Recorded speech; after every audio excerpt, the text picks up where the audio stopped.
শব্দ এবং শব্দের শ্রেণীবিভাগ।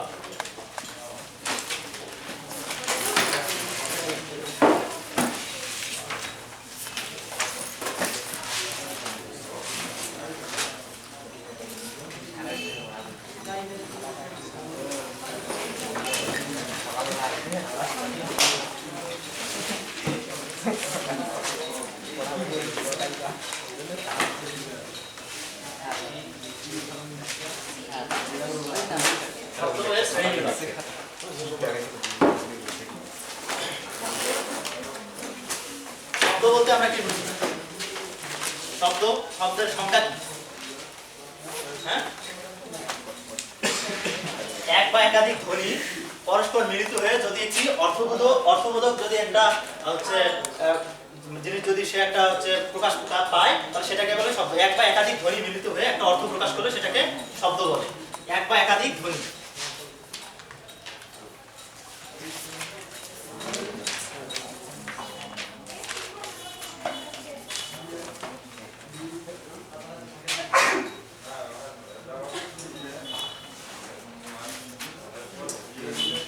একই সাথে শব্দকে কিন্তু বলা হয় বাক্যের মৌলিক উপাদান। একটা বাক্য যদি আমি লিখি,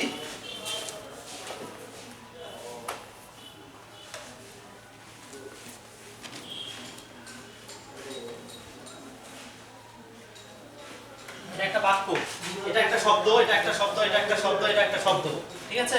তাহলে হচ্ছে এই শব্দগুলো ছাড়া এই বাক্যটা হতো না। তাই হচ্ছে একটা শব্দ একটা বাক্যের হচ্ছে মূল উপাদান। শব্দ কি বলা হয়? বাক্যের মূল উপাদান। এবং একই সাথে শব্দকে বলা হয় বাক্যের মৌলিক উপাদান, ঠিক আছে? তাহলে হচ্ছে শব্দ হচ্ছে বাক্যের মূল উপাদান, আবার বাক্যের মৌলিক উপাদান। বাক্যের মূল উপকরণ ও শব্দ। প্রশ্ন থাকতে পারে, তোমরা কনফিউজড হয়ে যাও না যে আসলে কোনটা চাইছে। বাক্যের মূল উপাদান শব্দ, বাক্যের মৌলিক উপাদান শব্দ, বাক্যের মূল উপকরণ শব্দ, এবং একই সাথে বাক্যের ক্ষুদ্রতম এককও হচ্ছে শব্দ, ঠিক আছে? এটা একটা একক। যদি আমি তোমাদেরকে বলি হচ্ছে শব্দের মূল একক কি? শব্দের মূল একক তখন কিন্তু ধ্বনি। মানে হচ্ছে এই শব্দটা কিন্তু তিনটা ধ্বনির মাধ্যমে সৃষ্টি হচ্ছে। মনে রাখলে সহজ হয় এটা। আচ্ছা, যখন সেটাতে উদাহরণ সহজ হয়, যেমন যদি উপাদান বলি সেক্ষেত্রে শব্দ হয়, আর যদি উপকরণ বলি সেক্ষেত্রে ধ্বনি হয়। বৃহৎ অর্থে ওইটা, ক্ষুদ্র অর্থে এটা। আর হচ্ছে রহিম মাঠে ফুটবল খেলছে, এটা হচ্ছে চারটা শব্দ আছে এখানে, প্রত্যেকটা শব্দই এই বাক্যের হচ্ছে একক বা মূল উপাদান। তাহলে শব্দ কাকে বলে গেল? হ্যাঁ, এখন দেখো শব্দ হচ্ছে তিন প্রকার। মানে হচ্ছে তিন প্রকার।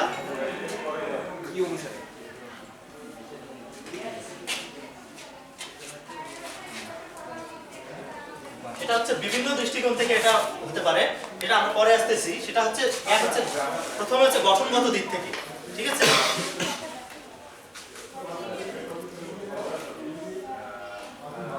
মানে আমরা শব্দকে কোন কোন ক্যাটাগরিতে ভাগ করব সেটা অনুযায়ী বেশি। প্রথমে আমরা গঠনগত দিক থেকে শব্দকে ভাগ করব।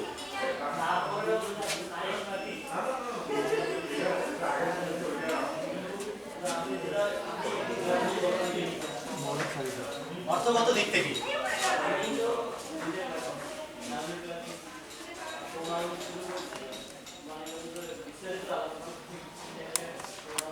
উচ্চমূলক দিক থেকে শব্দকে আমরা তিন ভাবে ভাগ করব।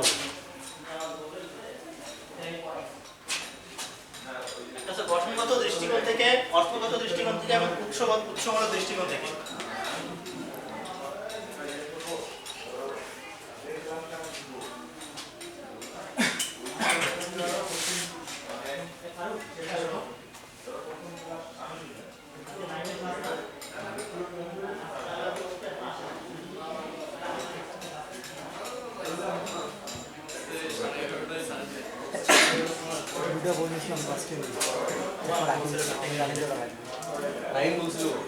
আচ্ছা, ও যতক্ষণ না আসে আপনি ইয়ে করেন, কন্টিনিউ করেন। গঠনগত দিক থেকে, অর্থগত দিক থেকে এবং উচ্চমূলক দিক থেকে। তাহলে হচ্ছে আমরা গঠনগত দিক থেকে শব্দ বলেছিলাম এর আগে। গঠনগত দিক থেকে শব্দকে দুই ভাবে ভাগ করা যায়। একটা হচ্ছে মৌলিক শব্দ,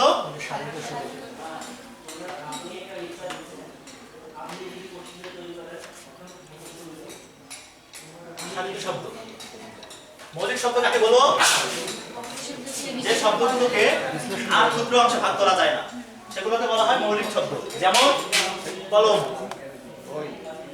বই, বলো, মুখ, মুখ, হাত, হ্যাঁ হাত, কি, হাত, হাত, হ্যাঁ হাত। ঠিক আছে, এগুলোকে আর ভাঙা যাচ্ছে না, এগুলো হচ্ছে মৌলিক শব্দ। এখন সাধিত শব্দ। সাধিত শব্দ হচ্ছে মানে হচ্ছে যে শব্দগুলোকে ভাঙা যায় অথবা যে শব্দগুলো ওই শব্দ থেকে না এসে বিভিন্ন হচ্ছে প্রসেসিং এর মাধ্যমে আসছে, সেটা সেই প্রসেসিং হতে পারে প্রত্যয়গত দিক, ঠিক আছে, প্রত্যয়গত দিক অথবা হচ্ছে তোমার উপসর্গগত দিক অথবা হচ্ছে সমাসগত দিক মাধ্যমে হচ্ছে পরিবর্তিত হয়ে আসছে। তার সাধিত শব্দ প্রত্যয়গত হতে পারে, হচ্ছে তোমার উপসর্গ থেকে আসতে পারে অথবা হচ্ছে সমাস থেকে আসতে পারে। প্রত্যয়, উপসর্গ, সমাস, এগুলোর মাধ্যমে যে শব্দগুলো পাবো এগুলো হচ্ছে সাধিত শব্দ। সাধিত মানে সাধন করা হয়েছে এমন।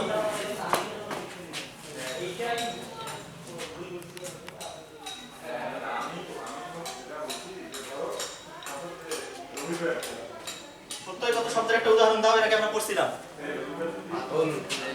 হাত যোগ ল। তারপরে মনে করো যে চল যোগ অন্ত, চলন্ত, অন্ত প্রত্যয় যোগে এটা হচ্ছে চলন্ত, ঠিক আছে। ঘুম যোগ অন্ত, ঘুমন্ত, ফুল যোগ এর, ফুলের। এটা হচ্ছে প্রত্যয়গত দিক থেকে সাধিত শব্দ, ঠিক আছে। তোমরা কথা বলো না, তোমরা কথা বললে হচ্ছে আমি মানে বুঝবো না, যেটা তোমার আমার কথা বুঝতেছো না, তোমার নিজেদের কথা বুঝতেছো।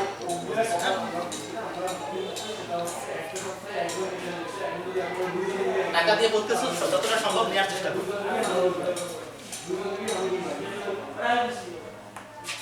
ঠিক আছে, এটা হচ্ছে প্রত্যয়গত দিক থেকে সাধিত শব্দ।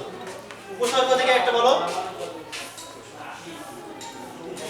মিল, এর আগে বর যুক্ত হয়ে গেল বরমিল।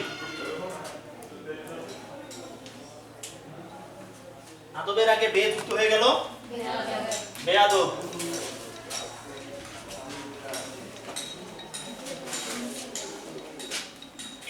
হাতের আগে হা যুক্ত হয়ে গেল হাবা, ঠিক আছে। এগুলো হচ্ছে উপসর্গ যোগে। সমাসের যদি উদাহরণ দেই,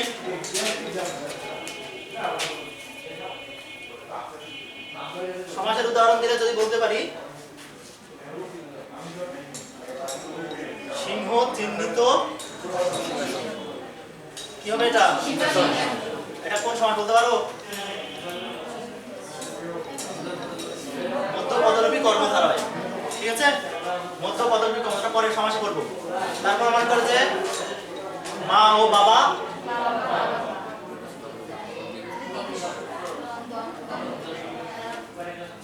দ্বন্দ্ব সমাস, দ্বন্দ্ব না দ্বন্দ্ব।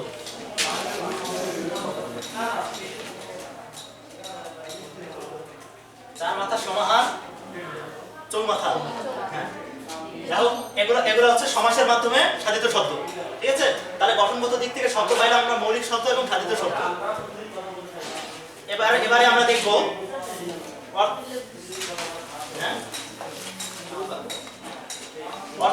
অর্থগত দিক থেকে।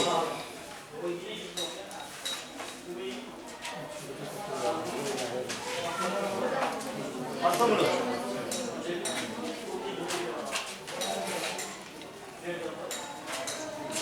অর্থমূলক দিক থেকে শব্দকে তিন ভাবে ভাগ করা যায়। কয় ভাবে? একটা হচ্ছে যৌগিক শব্দ,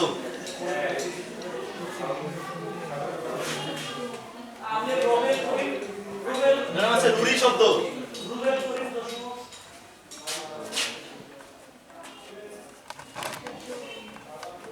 রুড়ো বা রুড়ি শব্দ, আর একটা হচ্ছে যোগ রুড়ো শব্দ।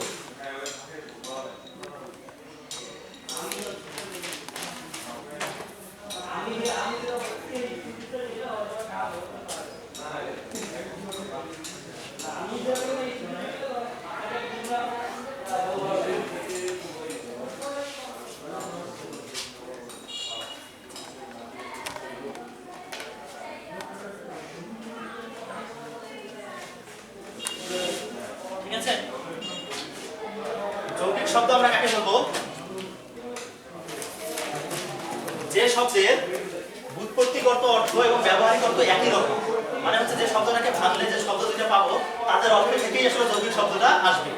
যেমন যদি লিখি বাবু যোগ আনা, বাবু আনা,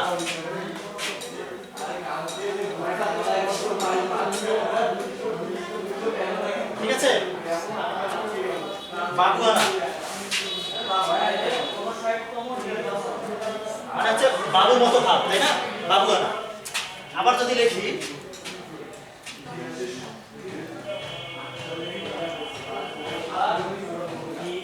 দুহিতা যোগ স্নো, ঠিক আছে, এটা কিন্তু একটা সন্ধি বিচ্ছেদ আছে। এটা এটা কি হবে বলতো দিদি? হ্যাঁ, দৌহিত্র, দৌহিত্র, ঠিক আছে। দুহিতা মানে কি জানো কি তোমরা? কন্যা। কন্যা বা মেয়ে। আর এই স্নো হচ্ছে কি বলে ছেলে অর্থে ব্যবহৃত হয়, ঠিক আছে। তাহলে দৌহিত্র মানে কি নাতি, কন্যার পুত্র, নাতি।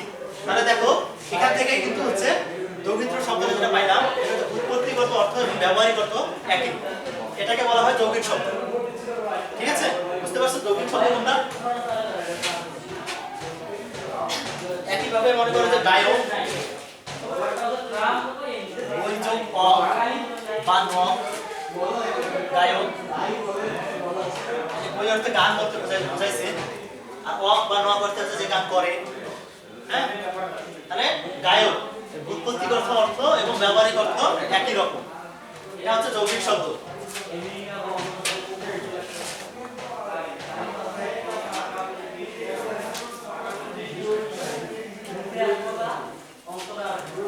এরপর হচ্ছে আমরা আমাদের 2 নম্বরে ছিল কি শব্দ?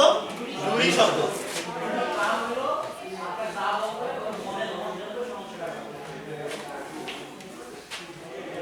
রুড়ি শব্দ বলবো আমরা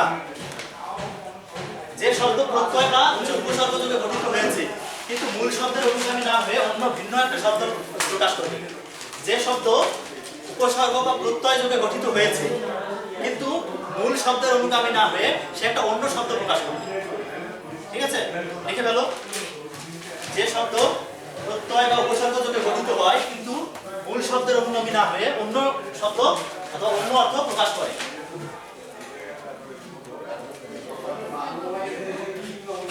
যে শব্দ প্রত্যয় বা উপসর্গ যোগে গঠিত হয় কিন্তু মূল শব্দের অনুগামী না হয়ে অথবা মূল শব্দের অর্থ প্রকাশ না করে অন্য অর্থ প্রকাশ করে।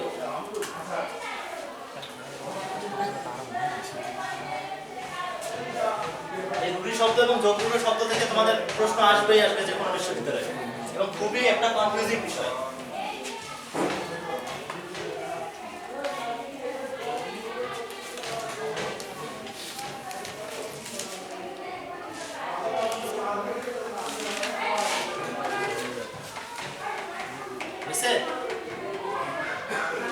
লাইন যদি হচ্ছে বাদ চলে যায় মানে হচ্ছে তোমাদের লিখতে গিয়ে হুট করে আর মনে নাই, আবার প্রশ্ন করবা যে তারপরে কি।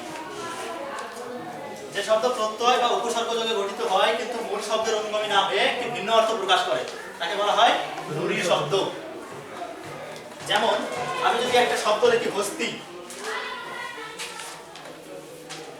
হস্তি, এটাকে আমরা ভাঙলে পাই হস্ত যোগ ইন, ঠিক আছে, হস্ত যোগ ইন। এখন হস্ত মানে কি? হাত। আচ্ছা, ইন ইন এখানে প্রত্যয় যুক্ত হয়ে এটা মানে হচ্ছে হাত দ্বারা যে কাজ করা হয় সেটাকে বোঝাইছে, কিন্তু হস্তি মানে কি আসলে তাই? হস্তি মানে হাতি। দেখো হচ্ছে এই যে প্রত্যয় যোগে গঠিত হয়েছে কিন্তু দেখো মূল শব্দ এটা অনুযায়ী যেটা হয় সেটা না হয় একটা ভিন্ন অর্থ প্রকাশ করছে, হস্তি, ঠিক আছে। এবং একইভাবে আমি যদি লিখি হচ্ছে গবেষণা,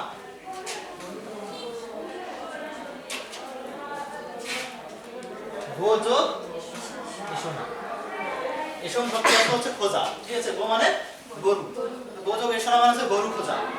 গবেষণা করে যারা করে তারা কি আসলে গরু খোঁজে? তাহলে হচ্ছে গবেষণা শব্দের অর্থ হচ্ছে এখানে একটা জিনিসের উপর বিশেষভাবে বিশ্লেষণ এবং পর্যালোচনা করা, ঠিক আছে, গরু খোঁজা নয়। এটাকে বলা হচ্ছে রুড়ি শব্দ, ঠিক আছে। একইভাবে আরো আছে, যেমন বাঁশি,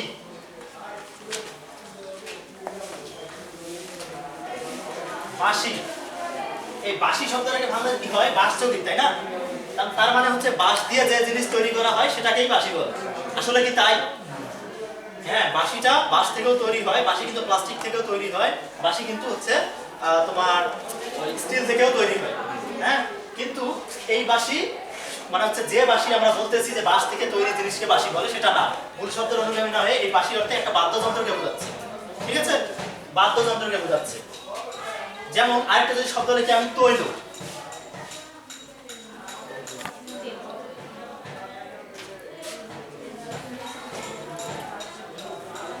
তৈল, তৈল শব্দটাকে মনে করো যে মানে হচ্ছে তিল থেকে মানে যেটা হয় আর কি। হ্যাঁ, এখন দেখো এটা লেখার দরকার নাই। তৈল হচ্ছে মূলত জিনিসটা যেটা বোঝায় তিল থেকে উৎপন্ন কোনো জিনিস। হ্যাঁ, তিল থেকেও তৈল হয়, কিন্তু কি জলপাই থেকে কি তেল হয় না? সূর্যমুখী থেকে তেল হয় না? তাহলে কি আমাদের কি হচ্ছে যে হচ্ছে মূল যে শব্দটা আছে তৈল, তৈল বলতে সমস্ত প্রকারের তৈল বোঝাচ্ছে। সেটা কেরোসিন তেলও হতে পারে, সূর্যমুখী তেলও হতে পারে, হচ্ছে তোমার জলপাই তেলও হতে পারে। হ্যাঁ, তো হচ্ছে এই আর কি। তাহলে দেখো এই শব্দের অনুগামী না হয়ে তৈল অর্থে একটা আলাদা একটা জিনিস প্রকাশ করলো। ঠিক আছে, এবং একইভাবে আরেকটা যদি লিখি, প্রবীণ। প্রযোগ বীণ। বীণ মানে কি? বীণ একটা বাদ্যযন্ত্র। ঠিক আছে, বাবাসি। তাহলে হচ্ছে প্রবীণ হচ্ছে যার প্রকৃষ্ট, প্র মানে হচ্ছে প্রকৃষ্ট। ঠিক আছে, প্রকৃষ্ট রূপে যে বীণা বাজাতে পারে। হ্যাঁ, প্রকৃষ্ট রূপে যে বীণা বাজাতে পারে তাকে কি আমরা প্রবীণ বলি? প্রবীণ হচ্ছে বয়স্ক ব্যক্তি এবং অভিজ্ঞতা সম্পন্ন। হ্যাঁ, তাকে আমরা প্রবীণ বলি। তাহলে দেখো মূল শব্দের অনুগামী না পেয়ে এটি ভিন্ন অর্থকে প্রকাশ করতেছে। তাই এগুলো হচ্ছে কি শব্দ? রূঢ়ি শব্দ। একইভাবে আরো আছে আচ্ছা এখানে আর নাই দেয়া। ঠিক আছে, সন্দেশটার ভাঙলে কি হবে? হ্যাঁ, ওটা আসতেছি পরে। এটা রূঢ়ি শব্দ। ঠিক আছে,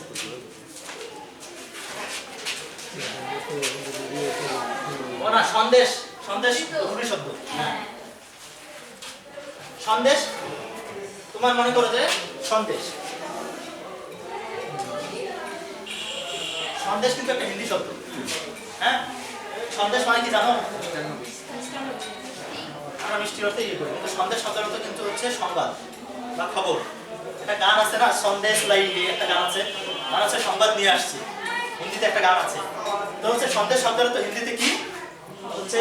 সংবাদ, খবর। ঠিক আছে, কিন্তু বাংলায় এই সন্দেশ শব্দের অর্থ কি? একটা মিষ্টান্ন বিশেষ। তো আমরা কিন্তু সন্দেশ মিষ্টান্ন বিশেষ অর্থেই ব্যবহার করি, সন্দেশ শব্দ কিন্তু ব্যবহার করি না। এজন্য এটা হচ্ছে রূঢ়ি শব্দ। ঠিক আছে, এখন আমরা যোগ রূঢ়ি শব্দ দিচ্ছি। সন্দেশটাকে ভাঙলে সন্দেশ সমযোগ দেশ।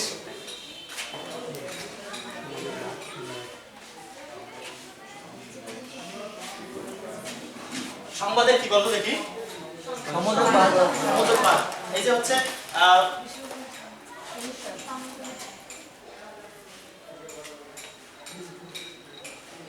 এটা হচ্ছে এই যে আমাদের একটা মানে হচ্ছে সঙ্গীতে একটা নিয়ম ছিল, মবর্গীয় ধ্বনির পর যদি ব্যঞ্জন ধ্বনি হয় তাহলে এই ম হচ্ছে নাসিক্য ধ্বনি হয়ে যায়। এটা হচ্ছে সংবাদ, সন্দেশ দন্তন্য, হচ্ছে মূর্ধন্য, অনুস্বার, ঞ এগুলো হয়। ঠিক আছে,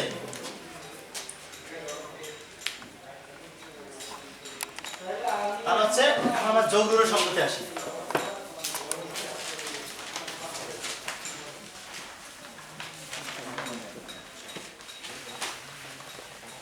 যোগ রূঢ় শব্দ হচ্ছে সমসমান পদের অনুগামী না হয়ে একটি ভিন্ন অর্থ প্রকাশ করবে। সমসমান পদ কোনগুলো হচ্ছে তোমরা জানো, সমাসে করছো। সমসমান পদ মানে হচ্ছে যেমন সিংহ চিহ্নিত আসন, সিংহাসন, এখানে সমসমান পদ কোনটা? সিংহ চিহ্নিত আসন, যেটা এটা পুরোটা সমসমান পদ, আর ওটা হচ্ছে সমস্ত পদ। ঠিক আছে, অথবা এই সমসমান পদকে ব্যাস বাক্যও বলে। আচ্ছা, ওটা সমাসে আসবে পরে। এখন দেখো যোগ রূঢ় শব্দ হচ্ছে সমসমান পদের অনুগামী না হয়ে একটি ভিন্ন অর্থ প্রকাশ করবে। যেমন আমি যদি বলি পঙ্কজ, পঙ্কজে এটা যদি সমসমান পদ হয়, পঙ্কে জন্মে যা। পঙ্ক শব্দের অর্থ কি বলতে পারো কি তোমরা?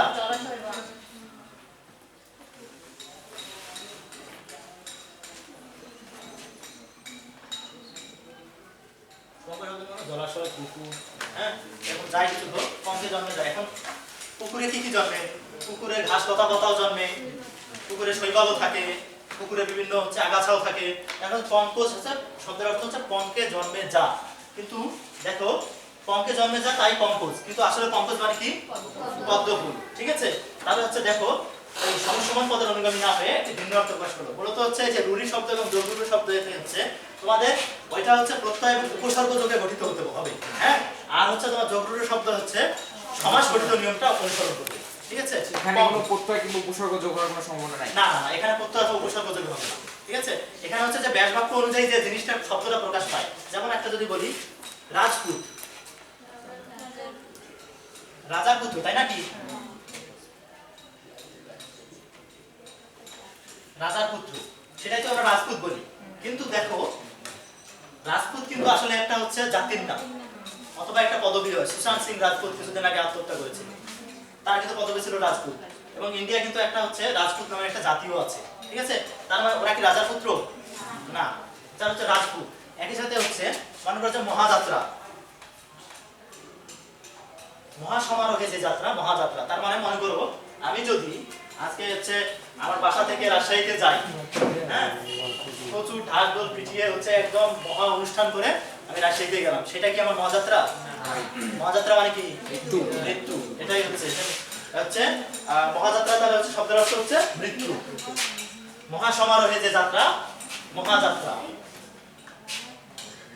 ঠিক আছে, তাহলে হচ্ছে এগুলো হচ্ছে যোগরূঢ় শব্দ। এবং একইভাবে আরো আছে জলধি, জল ধারণ করে যা, সেটাই হচ্ছে। এখন জল ধারণ করে একটা গ্লাসের মধ্যেও জল রাখে তো সেটাও জল ধারণ করলো, সেটাও জলধি। একটা হচ্ছে পুকুরও হয় জলধি, একটা হচ্ছে গামলাও হয় জলধি, একটা হচ্ছে বালতিও হয় জলধি। কিন্তু জলধি শব্দের অর্থ কি সমুদ্র, সে জল ধারণ করছে সমুদ্র, এই জন্য ওইটার নাম হচ্ছে জলধি। তাহলে হচ্ছে যোগরূঢ় শব্দ হচ্ছে সমসমান পদের অনুগামী না হয়ে একটি ভিন্ন অর্থ প্রকাশ করবে, এটাই হচ্ছে যোগরূঢ় শব্দ।